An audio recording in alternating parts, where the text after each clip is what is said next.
On se réjouit que la signature ait eu lieu. C'est des grandes avancées. Quand on regarde le métier d'il y a 10-15 ans, on voit qu'il a subi une transformation quasi radicale.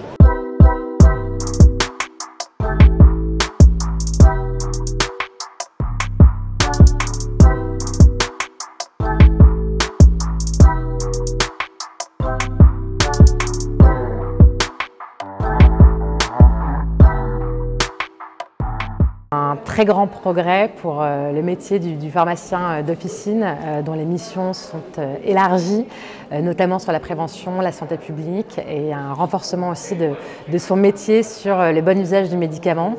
Bref, une convention qui tire les leçons de la crise sanitaire et du travail exceptionnel qui a été fait par les pharmaciens d'officine pendant cette période. Le point positif, c'est la vaccination en pharmacie.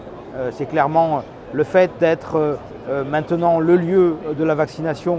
C'est vraiment extrêmement important. On se réjouit que la signature ait eu lieu. C'est des grandes avancées.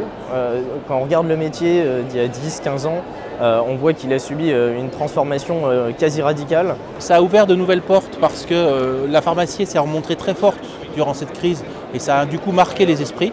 Par contre, ce n'était pas le bon timing tant au niveau élection présidentielle qui arrivait et qui nous mettait dans une seringue, qu'au niveau sortie de crise avec une dépense énorme de l'assurance maladie et donc une difficulté qu'on a eu à négocier le volet économique. D'ailleurs, on n'y est pas arrivé au volet économique.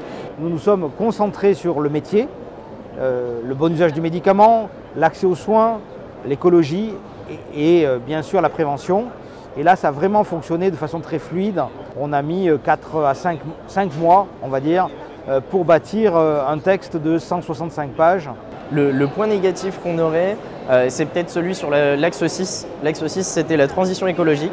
Et malheureusement, sur la transition écologique, on ne trouve rien de bien concret. Le but des étudiants, c'est d'avoir une profession qui soit à l'image de la croix qu'on arbore, plus verte.